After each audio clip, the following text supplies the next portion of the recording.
Hello everyone, welcome to my YouTube channel. In this video, I'm going to try a few problems from mock test 4, and this question will be from part B.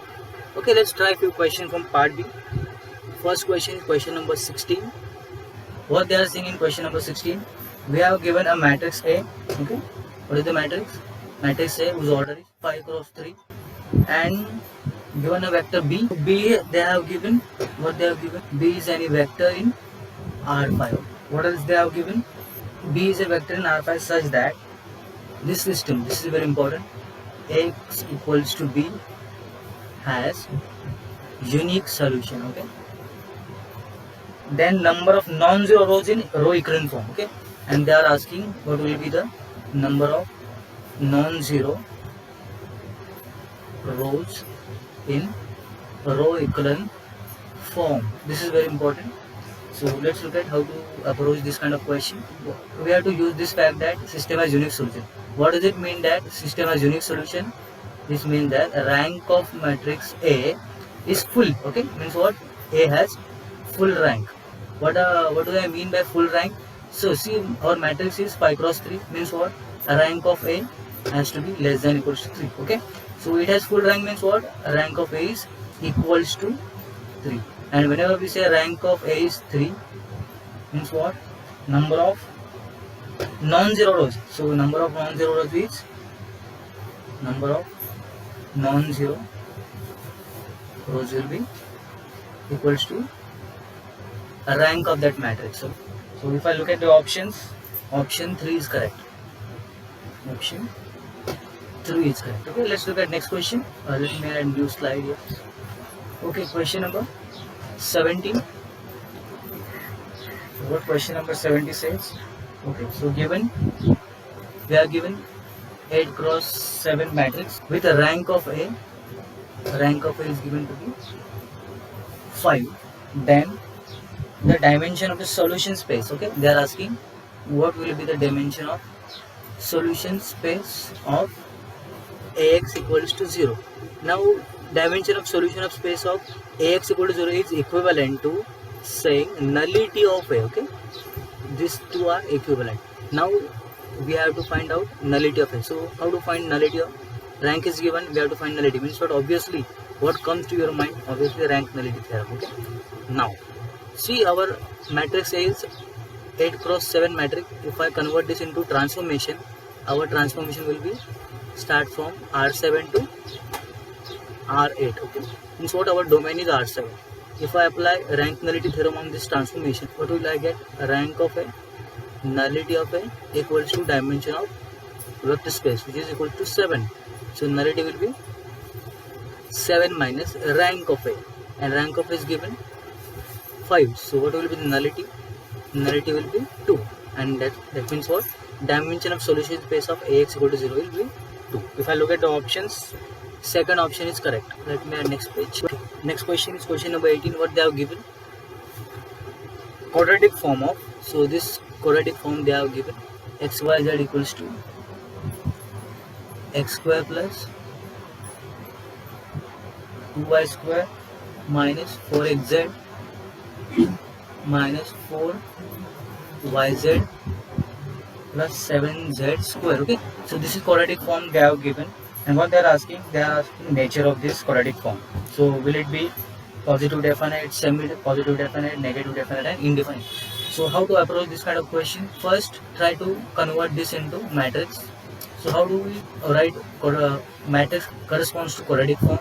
So first you look at the square term in the quadratic form and just simply write down coefficient of x square, y square, z square in the main diagonal. Okay. Next, look at the xz. Now see, this is our x, y, z in row, and this is our x, y, z in column. Now xz, where it comes? Xz comes here as well as xz comes here. Now what is the coefficient of xz? It is minus 4. If I divide into two parts, it will be minus 2 and minus 2. Similarly for yz, what they are given? Minus 4. Means what? Yz comes here as well as here. So similarly I will get minus 2 here.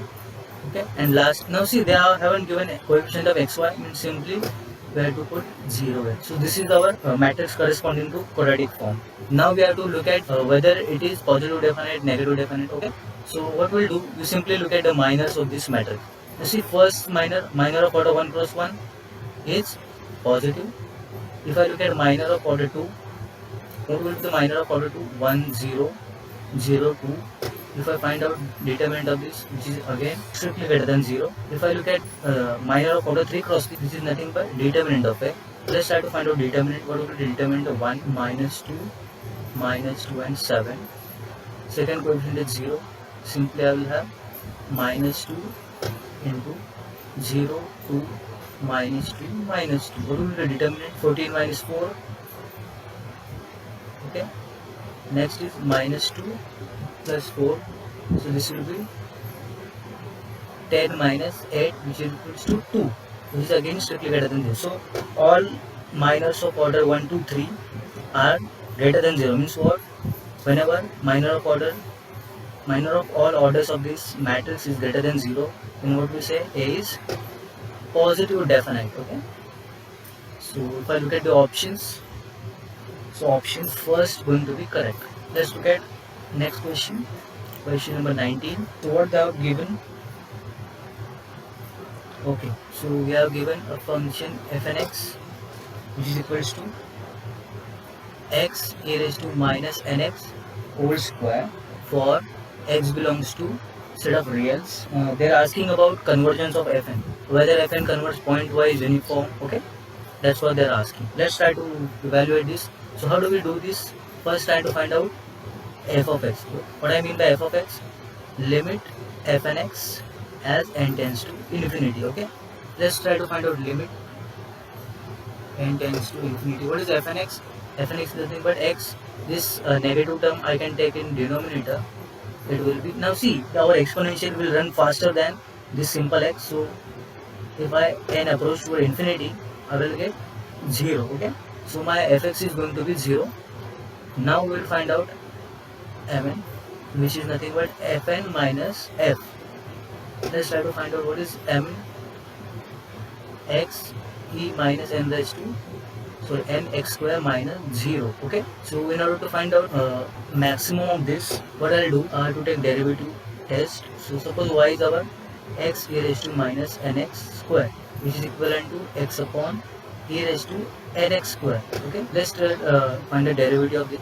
If I find out derivative, I will get e raised to nx square. Derivative of x will be 1 minus x is as it is. And what is the derivative of e raised to nx? E raised to nx square.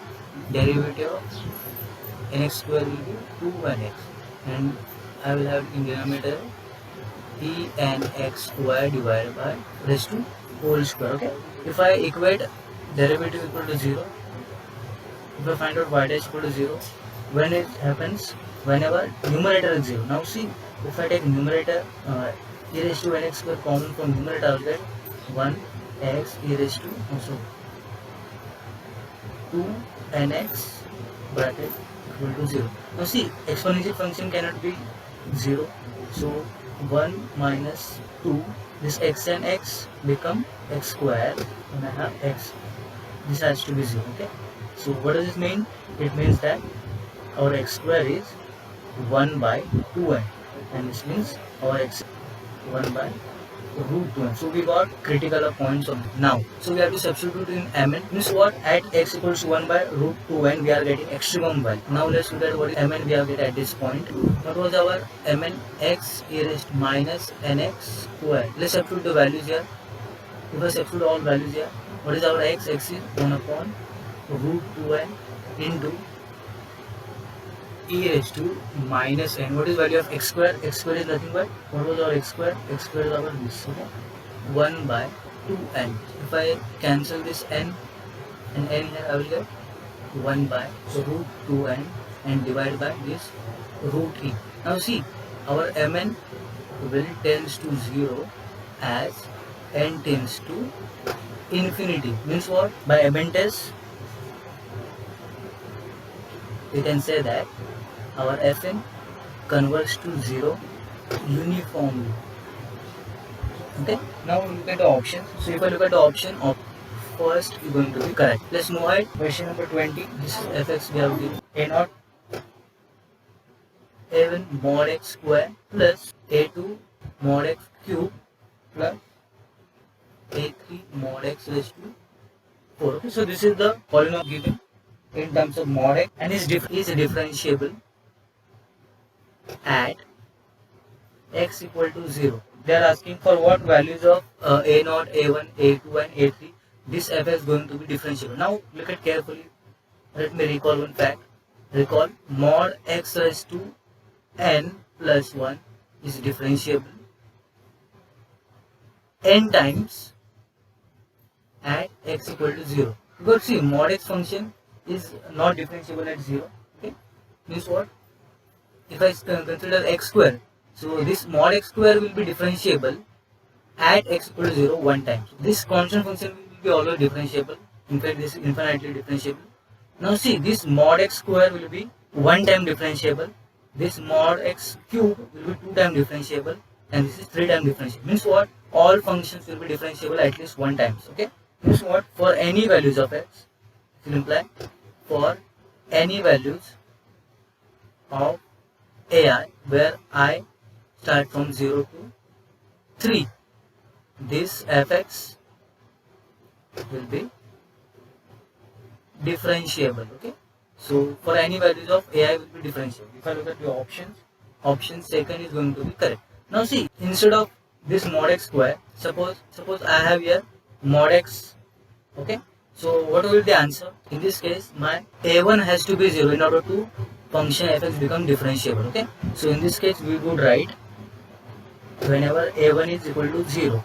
Okay, but instead of mod x we have here x square. So that's why for any values of ai my function fx is going to be differentiable. Okay, I hope you understand this.